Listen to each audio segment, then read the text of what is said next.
your favorite shopping destination, Value Zone Hypermart. ఇప్పుడు మన అమీర్పేట్లో pillar number 1081 వద్ద. అండ్ మేస్త్రి ఫస్ట్ ఫిలిం లో మంచి మెయిన్ విలన్ క్యారెక్టర్. సార్ ఎలా అనిపించింది ఆ స్క్రీన్ షేరింగ్ కానీ హీరోతో? సూపర్ అండి, ఫెంటాస్టిక్. నాకు ఆ సినిమా ద్వారా పరిచయమైన ఇంకొక అద్భుతమైన ఆర్టిస్ట్, అద్భుతమైన వ్యక్తి శ్రీహరి గారు. శ్రీహరి గారితో 3 days అండి ఒక భీకరమైన యాక్షన్ ఎపిసోడ్ ఉంటుంది. అంటే నేను అంటే ఎలా ఉందంటే దెబ్బ తగిలిందా, పడ్డానా, ఏం చేసానో తీసి పక్కన పెడితే ఇక్కడ ఇంతకు మించి మనం ప్రూవ్ చేసుకోవడానికి ఒక ప్లాట్ఫామ్ మనకు దొరకదు అని ఆలోచన తప్ప వేరేదేం లేదు.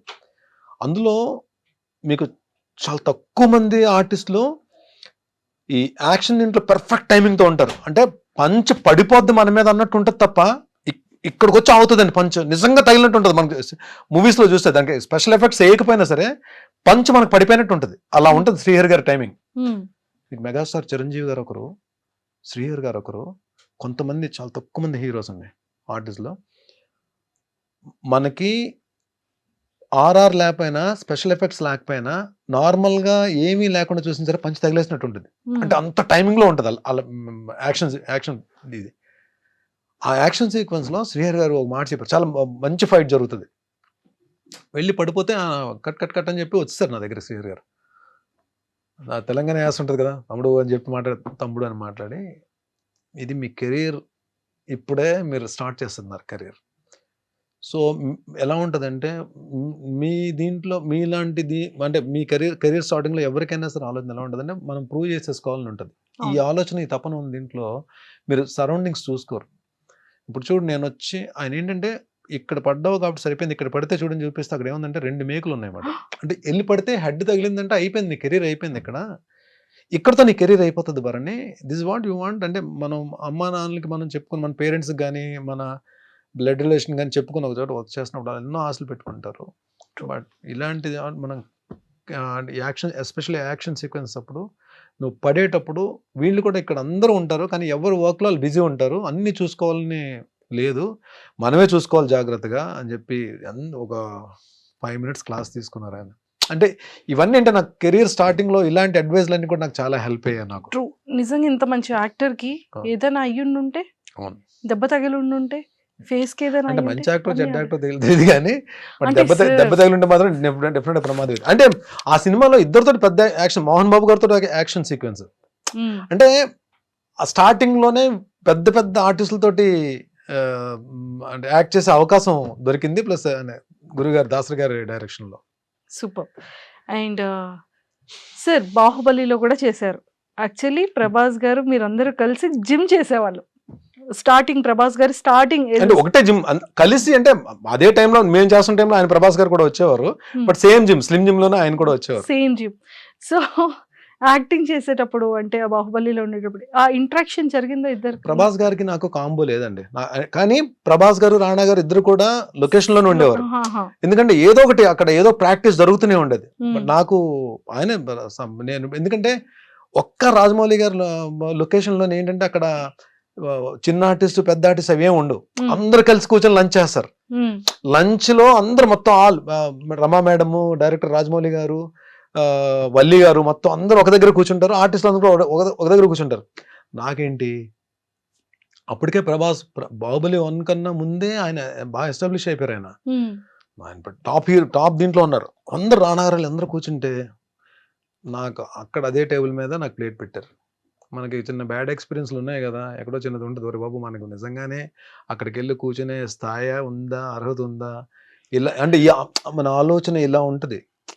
So I don't know, but ఇమీడియట్గా అంటే వాళ్ళు ఏంటంటే ఓన్ చేసేసుకుంటారండి.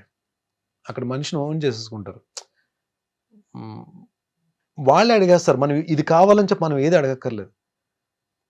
బర్నీ రామ్మ కూర్చో అని చెప్పి రమా గారు పిలిచేస్తారు. రమా గారే మనకి ఏమన్నా కావాలంటే టచ్ అప్ ఆవిడే చేసేస్తారు.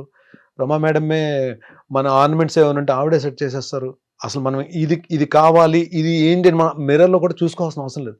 షార్ట్లోకి వెళ్ళినప్పుడు పర్ఫెక్ట్గా తీసుకెళ్ళి నిలబెడతారు. అంటే వాళ్ళు ఆర్టిస్ట్ని మాత్రం భలే ట్రీట్ చేస్తారండి. అది మాత్రం ఆ లొకేషన్లో అంటే వర్కింగ్ స్టైల్ అలాగే ఉంటుంది, బట్ ట్రీట్మెంట్ కూడా అలాగే ఉంటుంది. బట్ ఆ టైంలోనే మాట కలిసాం కానీ, బట్ అప్పటికి నేను నా గెటప్లో ఉన్నాను, అది మార్తాండవర్మ క్యారెక్టర్. ప్రభాస్ నన్ను చూసి ఆయన ప్రభాస్ గారు గుర్తుపెట్టుంటారు, బట్ నేను ఎప్పుడు అక్కడ ఒక 3 days 4 days ఆయన వచ్చున్నారు ఆయన లొకేషన్కి. బట్ నేను కలిసి మన ఇద్దరం స్లిమ్ జిమ్లో కలిసి వర్క్ చేసాం అని చెప్పి నేను ఛాన్స్ తీసుకొని చెప్పలేదు నేను. బట్ చెప్పినా ఆయన డెఫినెట్గా పాజిటివ్గా రియాక్ట్ అవుతారు, ఐ నో అబౌట్ హిమ్.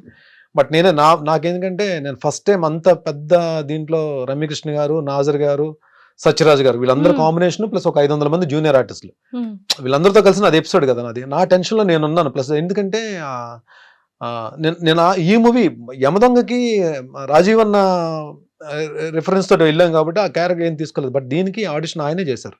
ఆయన ఆఫీస్కి పిలిచి ఆయన హోమ్ థియేటర్లో కూర్చొని మొత్తం డోర్స్ అని వేసేసి ఆడిషన్ తీసుకున్నారు రాజమౌళి గారు ఆ క్యారెక్టర్. తెలుగు తమిళ్ 2 డైలాగ్స్ చెప్పాలన్నమాట. అంటే సేమ్ డైలాగ్స్, తెలుగు వెర్షన్ ఒక షాట్, తమిళ వెర్షన్ ఒక షాట్. ఆ టెన్షన్, తమిళ డైలాగులు కూడా ఉన్నాయని చెప్పి ఆ దీంట్లో ఉండేవాడిని కాబట్టి ఎవరిని పెద్ద పలకరించి నా పనిలో నేను ఉండేవాడిని అనమాట. But it was a great experience working with Rajamouli sir. Kalam తల్లి. నెక్స్ట్ ఫిలిమ్స్ లో రాజమౌళి సార్ నెక్స్ట్ అంత మనం రాజమౌళి గారి సినిమాలో 2 సినిమాలు చేసాం కానీ మన కాల్ వచ్చేస్తుంది అనుకుంటే అది పొరపాటు అండి. అది ఎవరో లక్, ఎవరు మావాడు శేఖర్ కదా, పేరే ఛత్రపతి శేఖర్ అని పెట్టారు. అంటే రాజమౌళి గారి మూవీస్ లో మాక్సిమం ఉంటాడు. శేఖర్ కి లక్ ఉంటది కానీ అందరు ఆర్టిస్టులకి అలా రాదు, అంటే రిపీట్ చేయడానికి రాదు. But one thing I'm sure about that, ఈ క్యారెక్టర్ కి భరణి పనికొస్తాడు అంటే అది ఒక సీన్ క్యారెక్టర్, ఒక షాట్ క్యారెక్టర్, భరణి పనికొస్తాడు అని చెప్పి ఆయన కనిపిస్తే మాత్రం ఎక్కడున్నా పట్టుకెళ్తారు సార్. నిజంగా డైరెక్టర్స్ మైండ్ లో అంతమంది యాక్టర్స్ ఎలా ఉంటారు సార్ ఆ మైండ్ లో? అంతే, అది మనం అంతే, అదొక few people are like walking encyclopedia అంతే. సూపర్. అండ్ చాలా మంది యాక్టర్స్ తో కూడా చేశారు. అంటే బాలయ్య బాబు గారు అఖండ 2 లో కూడా ఉన్నారు. అఖండ 2 చేస్తున్నాను మీకు ఎలా ఎవరు చెప్పారు మీరు? అంటే మేము బ్యాక్ ఎండ్ రిలీజ్ అవ్వలేదు కదండి. రిలీజ్ అవ్వకపోయినా పర్లేదు సార్, కానీ అఖండ 2 లో ఉన్నారు సార్. అఖండ 2లో బాగుంటుందండి, మంచి యాక్షన్ ఎపిసోడ్ ఉంటుంది. అంటే అది సిచ్యువేషన్ ఏంటని నేను చెప్పడం కరెక్ట్ కాదు కానీ మంచి ఎపిసోడ్ ఉంటుంది. నన్ను కొట్టిన తర్వాత ఆయన చెప్పే డైలాగులు పేలిపోతాయి, నెక్స్ట్ లెవెల్ ఉంటాయి. అంటే ఆ మూమెంట్ ఉంటుంది. ఆయన బాలయ్య గారు బోయపాటి గారు అంటే మీకు డైలాగ్స్ ఎలా ఉంటాయో తెలుసు కదా, మామూలుగా ఉండదు అది. అలాంటిది ఆ ఎపిసోడ్లో చెప్పే స్ట్రాంగ్ డైలాగ్స్, అంటే మంచి జనాల్లోకి వెళ్ళే డైలాగ్స్ నన్ను కొడుతూ చెప్తారు, అది బాగుంటుంది dialogues. Super sir. Balayya Babu గారికి మీకు ఏమైనా మెమరబుల్ మూమెంట్స్ ఏమైనా? బాలయ్య బాబు గారికి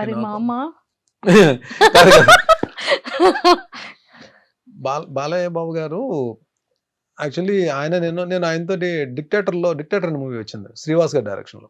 నేను ఆయనతో క్యారెక్టర్ చేశాను కానీ అది నా అదృష్టం వల్ల ఏంటో అది ఎడిటింగ్లో క్యారెక్టర్ లేచిపోయింది. ఒక 2-3 షార్ట్స్లోనో, ఒక మ్యాక్సిమం 5 షార్ట్స్లోనో ఉంటాను నేను. అప్పుడే బాలయ్య బాబు కొంచెం పరిచయం. బాలయ్య ఆయన ఎనర్జీ లెవెల్స్ అంటే ఆన్ స్క్రీన్ మీకు చూసింది చాలా తక్కువ అండి, ఆఫ్ స్క్రీన్ కూడా చాలా ఎనర్జెటిక్గా ఉంటారు ఆయన. సో లొకేషన్లో మార్నింగ్ 6:30, 6:45 ఫస్ట్ షాట్. వీళ్ళు ఏంటంటే ప్లాన్ చేసుకుంటారు కదా యాక్షన్ సీక్వెన్స్లు అన్నప్పుడు, ఆర్టిస్టులు అందరూ ఉన్నప్పుడు, అంతమంది ఆర్టిస్టులు ఉన్నప్పుడు కొంచెం టైం టేకింగ్ ఎక్కువ ఉంటుంది కదా. బట్ ఈవెన్ దో వాళ్ళు 7:30కి ఫస్ట్ షాట్ పడితే ఏమవుతుందంటే వాళ్ళకి వర్క్ ఫాస్ట్ అవుతుంది. సో 7:30 అనేటప్పటికి మనం ఏమనుకుంటాం మామూలుగా, ముందు వేరే షార్ట్స్ తీసి తర్వాత హీరో గారు వచ్చిన తర్వాత ఫస్ట్ షాట్ 7:30కి ఆయన షాట్ పడుతుంది బాలయ్య గారు. అంటే ఆయన ఏంటి 6కి ఎంతకు వచ్చేయాలి కదా, ఈయన 6కి వచ్చేస్తారని చెప్పి మనం కాంబినేషన్లో ఉంటాం. ఏ షాట్ పడతారో తెలియదు కదా, మనకు ఒక టైం చెప్పేస్తారు 6:45 విత్ మేకప్ అని చెప్తే మనం ఫిలిం సిటీలో షూటింగ్ అంటే ఇక్కడ 5కి బయలుదేరాలి. ఎన్ని రోజులు నేను ఒక్క 2 minutes అయినా ఆయనకన్నా ముందుందని ట్రై చేసిన, లాస్ట్ వర్కింగ్ డే ముందు రోజు ఏంటో ఆయన కారు కరెక్ట్గా ఎంటర్ అవుతుంది ఫిలిం సిటీలోకి, ఆయన వెనక నేను ఎంటర్ అయ్యాను. అదొక రోజు అంటే అచీవ్ చేయగలిగాను అనమాట. అంటే అట్లీస్ట్ ఆ కార్ని కొంచెం వెళ్ళగలిగాను. ఆయన బాబోయ్ నెక్స్ట్ లెవెల్ అండి బాబు, పంక్చువాలిటీ కానీ. ప్లస్ ఇంకోటి, మనం యాక్షన్ సీక్వెన్స్లు కానీ బాగా చేసి టైమింగ్లో చేస్తే ఆయన చాలా బాగా మెచ్చుకుంటారు. నాకు దీంట్లో కొన్ని రిస్కీ షాట్స్ ఉంటాయి, అంటే రోప్ షాట్స్ అవి ఉంటాయి. అది లక్కీగా ఏంటంటే అంతమంది మనకి ఎలా ఉంటుంది మన మైండ్ సెట్, అంతమంది ఆర్టిస్టులు వెయిట్ చేస్తున్నప్పుడు, ఇంత ప్రొడక్షన్ హౌస్, ఒక పక్క ఫైట్ మాస్టర్స్, ఒక 2 కెమెరాస్, వీళ్ళందరూ ఉన్నప్పుడు మనం ఒక సింగిల్ టేక్ చేయకపోతే మన గురించి అందరూ మళ్ళీ వెయిట్ చేయాలి. మనకు అదొకటి ఉంటది కదా మైండ్‌లో. True. లక్కీగా ఒక రిస్కీ షాట్ సింగిల్ టేక్‌లో అయిపోయింది. ఇమ్మీడియేట్‌గా బాలయ్య అన్నారా? సూపర్. సార్ అంటే ఒక యాక్టర్‌కి ఇలాంటి నెగెటివ్ క్యారెక్టర్స్ వచ్చేటప్పుడు ఇది చెప్పడం మర్చిపోయాను. మనం యాక్షన్ సీక్వెన్సెస్‌లో అలాంటి రిస్కీ షాట్స్ మనం చెయ్యాలి. మనం కెమెరా ముందు నిలబడి డైలాగ్స్ చెప్పడమే కూడా కాదండి. ఇప్పుడు ఇప్పుడు ఈ ఈ ఈరోజు రేపు మనకి అంటే ఆల్మోస్ట్ ఈవెన్ ఓటీటీ ప్లాట్‌ఫార్మ్ గాని, ఈ మా బిగ్ స్క్రీన్స్ గాని, పెద్ద హీరోస్ చేస్తున్నప్పుడు ఎక్కడో దగ్గర యాక్షన్ సీక్వెన్స్‌లో పడతాం మనం వెళ్లి. సో అవును. కదా!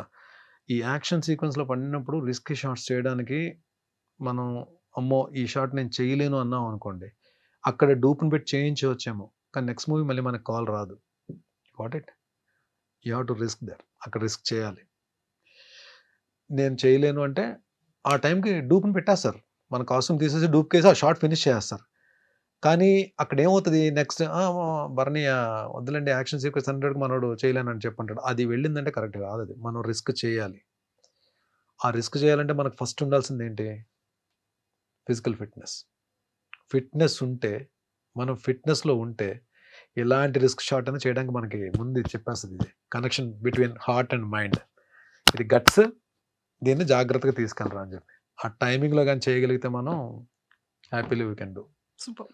కానీ ఆ రూఫ్ కట్టేటప్పుడు కానీ, ఆ ఫైటింగ్ సీక్వెన్సెస్‌లో గానీ ఎంత జాగ్రత్తగా ఉన్నా ఖచ్చితంగా చిన్న చిన్న దెబ్బలు దెబ్బలు తగులుతాయండి. 100% తగులుతూ తగులుతాయండి. ఉంటాయి. 100% సో తగులుతాయి. మీకలా ఎల్లి ఎల్లి ఎల్లి లారీనెళ్ళి ఎక్కడో ఉంటది. లారీ ఆల్మోస్ట్ ఒక 40 ఫీట్ దూరంలో ఉంటది.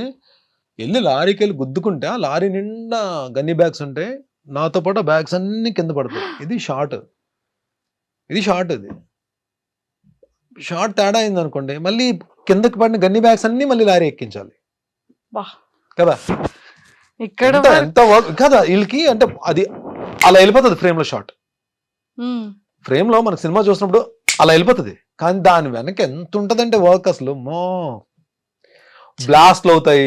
పర్ఫెక్ట్‌గా మళ్ళీ నా ల్యాండింగ్ కూడా పర్ఫెక్ట్‌గా ల్యాండ్ అవ్వాలి. ఏది దాన్ని తగులుకొని బ్యాగ్స్ అన్ని మీద పడుతున్నప్పుడు కూడా ల్యాండింగ్ కరెక్ట్‌గా ల్యాండ్ అవ్వాలి. ఎక్స్‌ప్రెషన్ మిస్ అవ్వద్దు. ఆ పెయిన్ ఎక్స్‌ప్రెషన్ ఇవ్వాలి. ట్రూ. ఇంతలో పెయిన్ ఎక్స్‌ప్రెషన్ ఇవ్వాలి. At the same time dust అంతా పడుతుంటది. కింద నుంచి బ్లోయర్స్‌తో కొడుతుంటారు మళ్ళీ. ఆ! కింద నుంచి బ్లోయర్స్‌తో కొడుతుంటారు కదా! True. డస్ట్‌కి. ఆ డస్ట్ నోట్లోకి వెళ్తుంటది, ముక్కులోకి వెళ్తుంటది, కళ్ళలోకి వెళ్తుంటది స్టిల్. ఇక్కడ అంటే ఈవెన్ మనం హీరోస్ నిజంగానే వాళ్ళు చేసే యాక్షన్ సీక్వెన్స్ మనకు అలా వెళ్ళిపోతాయి కానీ ఫైట్ చేస్తారంటాం కానీ రియల్లీ దే వర్క్ హార్డ్ అండి. True. రియల్లీ అంటే చాలా పేషెన్స్ ఉండాలి. వాళ్ళు నిజంగా మెగాస్టార్ గారు ఆ ఊరికనే మెగాస్టార్ అవుతారండి. అందరూ కూడా వెంకటేష్ అవును. గారు, పవర్ స్టార్ కానీ వీళ్ళందరూ కూడా తారక్ వీళ్ళందరూ కూడా అంటే నిజంగానే వాళ్ళ పేషెన్స్ గానీ, వాళ్ళంతా ఫోకస్డ్‌గా వర్క్ చేసే విధానం గానీ, దే లవ్ అంటే ఇక్కడికొచ్చిన తర్వాత మనం థియేటర్‌లో చూసి క్లాప్స్ కొట్టి విజిల్స్ ఏస్తాం. బట్ వెనక చాలా హార్డ్ వర్క్ చాలా ఉంటది. హార్డ్ వర్క్ ఉంటది.